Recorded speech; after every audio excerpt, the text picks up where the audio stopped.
instead of turning your head, why don't you turn your cushion? It may be more comfortable. Yeah. Let's read all together these Dharma stages, the first three stages altogether. 1, the beginner's stage. This stage is for all people who have taken refuge in the teaching of the Buddha for the first time and accepted the for beginners, regardless of whether they male or female, young or old, good or bad, or high or low status, to the stage of a special phase. This stage is for all who have diligently observed each and every 10 precepts for beginners, advanced to the preparatory stage of a special phase, and received and upheld the 10 precepts for special phase. These individuals possess a substantial understanding of the one Buddhist doctrines and regulations and remain unwavering in their works, thought, dedication, unswayed by external influences and worldly distractions. 3. The stage of the battle between Dharma and Mara. The stage of the battle between Dharma and Mara is the rank of a practitioner who have thoroughly observed every one of the 10 precepts of both the beginner stage, have advanced the preparatory level of this stage, and upheld the 10 precepts of the stage of the battle between Dharma and practitioners at this stage analyze every aspect of the Dharma and the Mara and make no significant error in our scripture. They take joy in eliminating self-delusive thought amid the myriad sensory conditions and refrain from engaging in matters unrelated to the profound meaning of the battle and engage it accordingly without committing any grave transgressions against the essential ways of a human life or essential ways of a practice. Even in subtle matters, they win the battle of upholding the Dharma by subduing more than half the time. Okay, thank you. Do you know why most of the Buddhist temple in Asia, whenever they hold the service, they always chant Heart Sutra?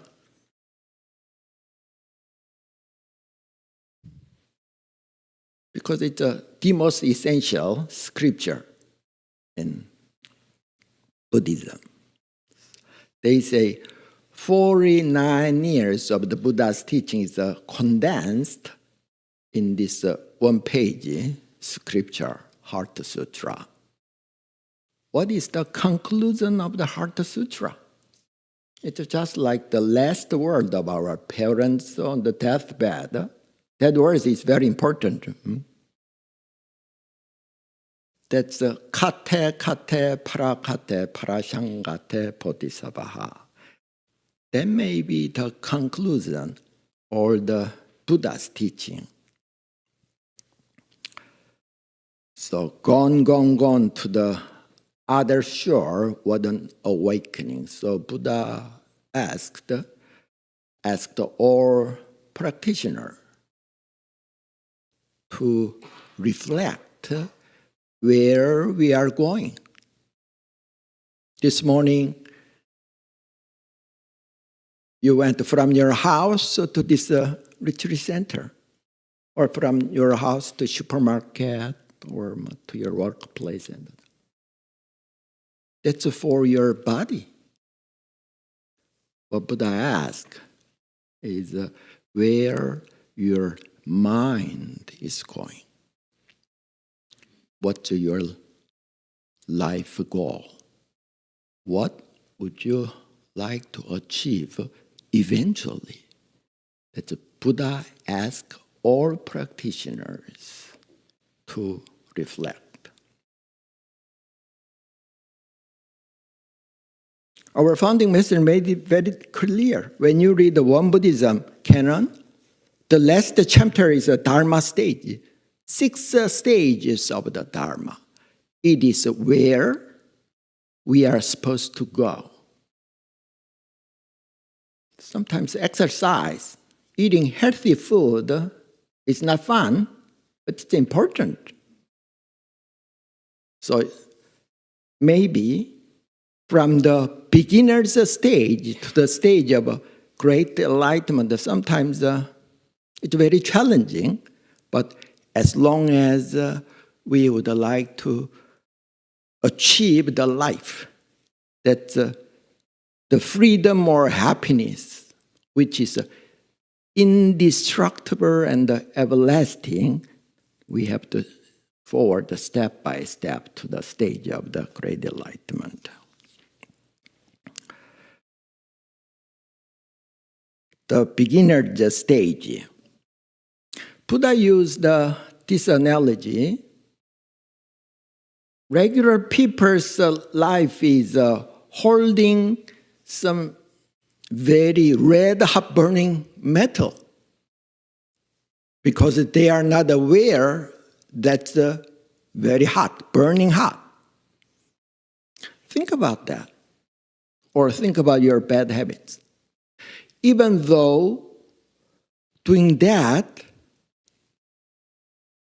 doing what is right, is not, sometimes it's not easy to actualize that.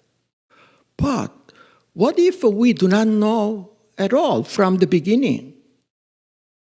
Then we really tend to commit lots of unwholesome transgressions.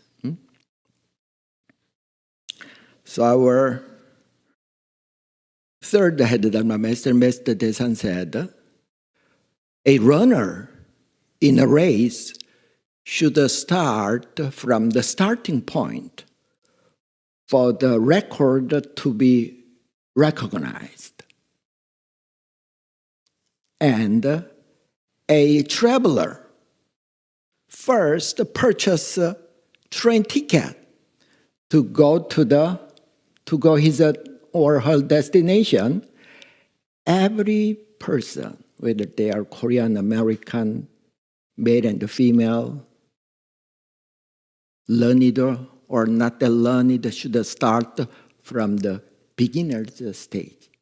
So he said, among 6 Dharma stages, is the most important stage is beginner's stage. Mr. Desan said, it is discovering a great house, embarking on a new journey.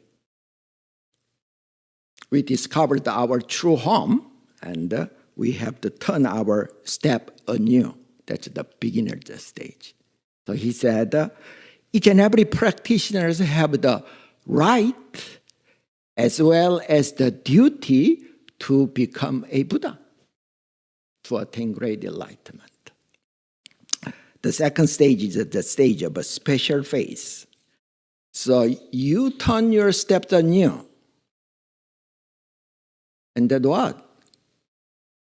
So you have to go to the, let's just say, you are going to the top of the Everest next month.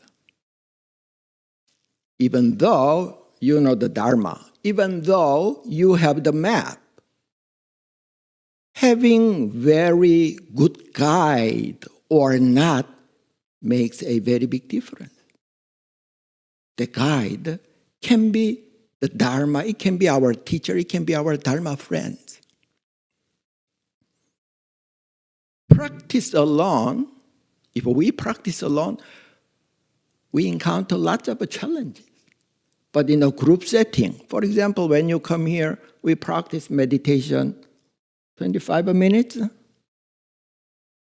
Even though you would like to, your mind is very wide, you have no choice. You have to sit until you hear the bell. So the stage of a special faith. Special faith in the Dharma, faith in our teacher, faith in our Dharma friends. In this stage, Master Desan said, the roots of enlightenment become planted. If you have unwavering faith. And the first flowers of enlightenment bloom. If in your mind, special faith is already established, the flower of a great enlightenment already bloomed. It's just a matter of time. The third stage, the stage of the battle between Dharma and Mara. That's what I'm going to talk today. When parents name their child, they spend a lot of care and time to think about what could be the best name for their baby. When our founding master named the stage, the Dharma stage, I think he contemplated a lot. For example, the stage of a special faith, or the stage of the battle between Dharma and Mara. Mara is an unwholesome, dark tendency in our mind. So, the battle between Dharma and Mara means in our spiritual practice, in order to change our mind, in order to change our life, there will be battle we have to face. We have to make it very clear. Battle. Mr. Desan said, as our Dharma, the power of Dharma advances and rises one step, the Mara's obstruction rise in equal proportion. So practitioners have to be very careful about that. Do you know the exact meaning of a jihad? When we watch the television news, especially in the Middle East, we hear the word jihad. Means our spiritual inner structure, inner struggle. The battle between our body and mind. The battle between our flesh and spirit.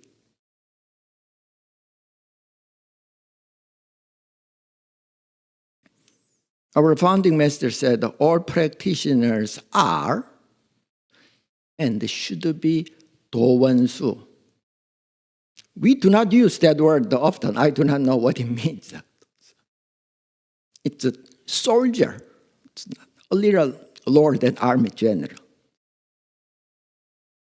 Buddha also used the analogy all practitioners are warrior.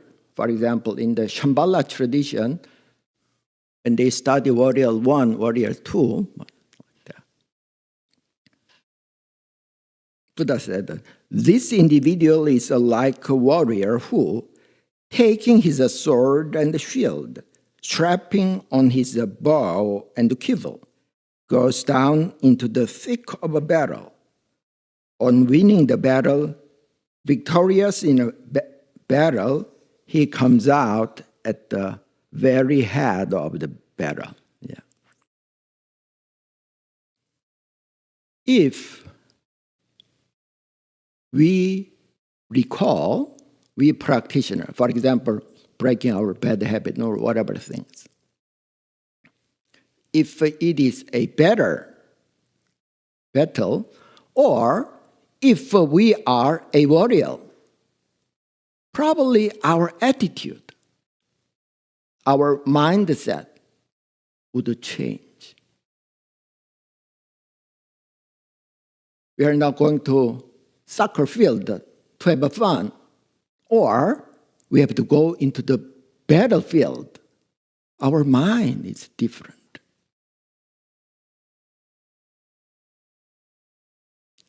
So this stage says, practitioner at this stage acknowledge each and every aspect of the Dharma and the Mara and make no significant errors in interpreting our scriptures. Which is a Dharma, which is a Mara, which is a light, which is a darkness. We have to analyze. Iliri means each and every aspect. We think we know, but there are many areas that we are not quite sure. We can rely on the scripture. There's a Chinese saying, if you know yourself and know your enemy, you will be victorious 100 times in a 100 battles. You have to understand yourself as well as your enemy very clearly. Because Mara is a master of disguise, a master of deception. It's very sneaky. For example, what could be very sneaky? The typical Mara, the temptation. I can do that tomorrow. Some today's task. We have to do that. But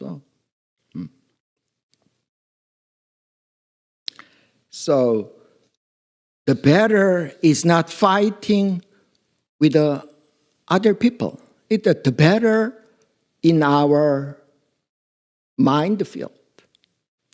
When you read one Buddhism scripture or more traditional, the ultimate the most important precepts are these. Buddha called that 3 mental poison. What is the 3 mental poison?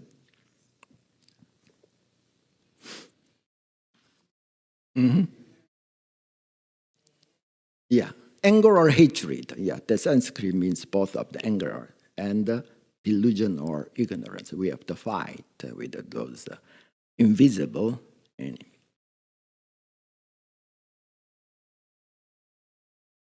And it says, take joy in eliminating selfish and delusive thoughts amid the myriad sensory conditions and refrain from engaging in matters unrelated to their path. Taking joy in eliminating selfish and delusive thoughts. Eliminating selfish and delusive thought, usually it's not fun. But it says in this stage, that practitioner take joy because his mindset is changed. Because he clearly understood this is the path to light, or this is the path to destruction. Because he's willing to enter through a narrow gate. Our one thought is very strange. Some young woman, whether in Korea or in USA, if they think just one thought, well, my life would become a failure if I gain a lot of weight.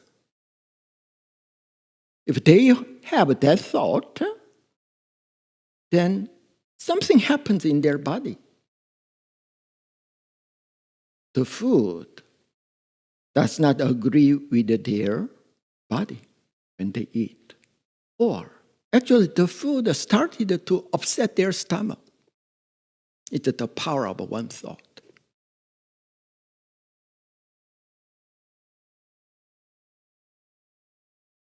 We know what is healthy food. When you try to eat that healthy food again and again, It's a kind of acquired taste. It's far more delicious than other processed food. At first, in order to become stronger, you exercise. You go to the fitness center. As time passes, you start to enjoy that exercise. So practitioner in this stage start to take joy in eliminating selfish and delusive thoughts.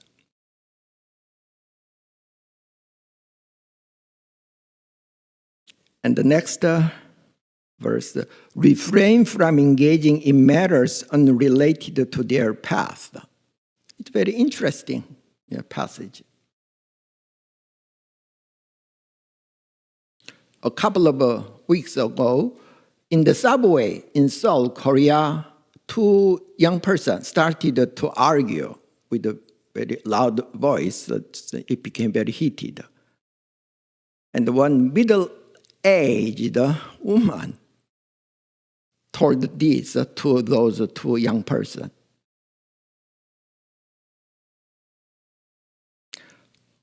Why do you fight in that way? It's not in the church. Probably she's a Christian. In that church, people fight a lot. That's why she told to those young people. Why?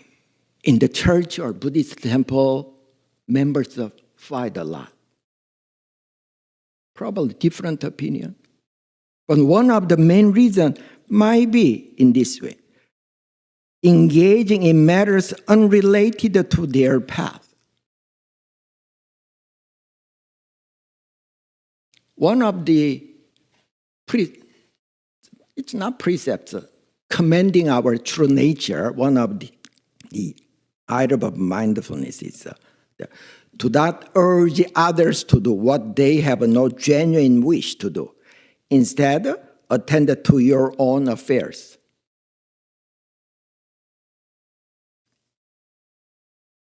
In this stage, Master Desan said, in this battle, we may lose in the battle sometimes, but the Mara cannot remain hidden from them. We know which is Mara. That's a very important thing.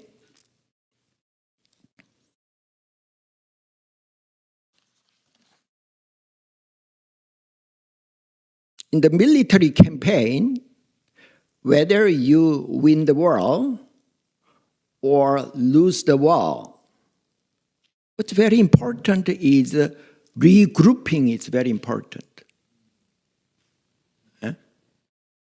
They don't fight all day long, all the weeks, sometimes they have rest. Regrouping ourselves to win the battle. So what is the regrouping for our practitioners? It's a reflection. Before retiring to bed or early in the morning, we reflect our life, where our mind is heading. Even though we lost the battle, when we deeply reflect, then we can enter into the battle with a stronger, bolder mind and more awake. Then our founding master said, a small mistake can become the foundation of a great success.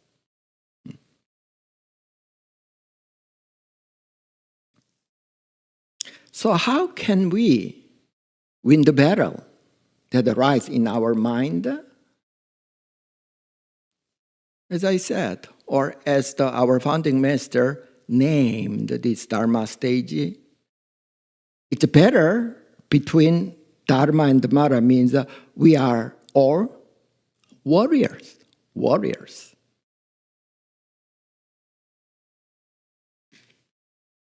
Warrior, I do not know the Sanskrit. This is Chinese character. Yong Sa. Sa means a person, practitioner. Yong. This upper part means field. Field. This lower part, yak, means labor, work very hard. So Yong means moving forward or courage.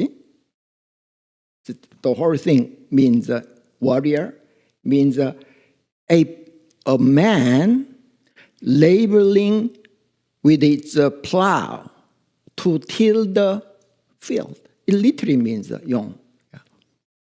It means we have to make an effort in order to become a warrior, in order to win the battle.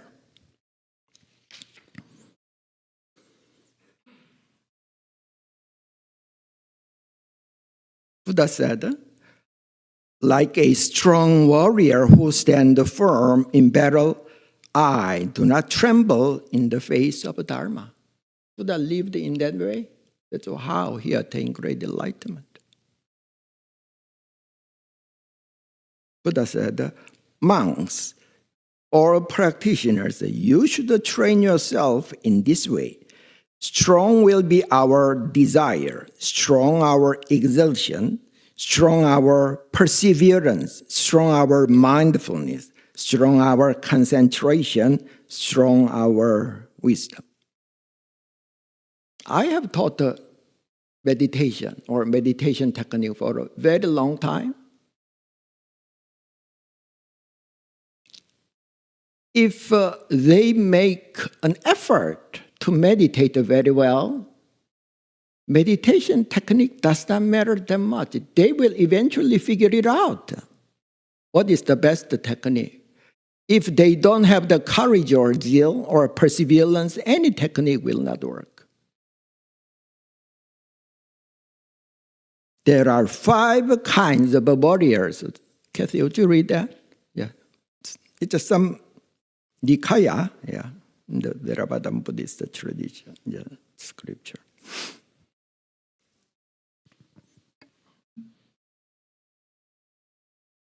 One, the one who falters at the first sign of dust. This warrior sees the dust stirred up by the enemy army and is too afraid to fight. The Buddha compares this to a monk who falters at the first sign of a sensual temptation or the thought of a former family member, giving up the practice. 2, the one who sees the banner but falters. This warrior overcomes the sight of dust but is intimidated by the enemy's banner. This is like a monk who overcomes initial desires but gives up when faced with a more significant challenge, such as hearing gossip or criticism. 3, the one who hears the sound but falters. This warrior is not scared by the dust or banner, but loses courage when they hear the sound of the approaching army.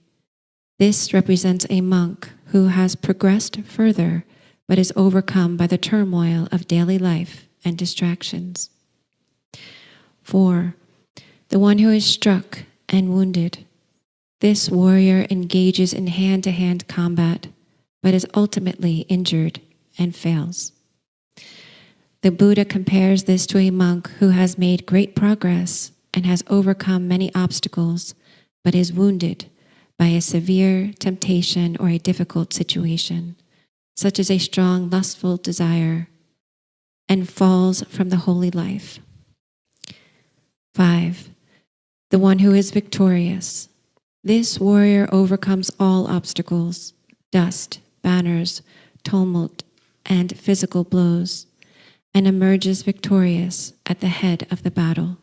This is the ultimate spiritual warrior, a monk who perseveres through all forms of internal struggle and ultimately attains liberation from defilements, reaching the ultimate victory of nirvana. Okay, thank you.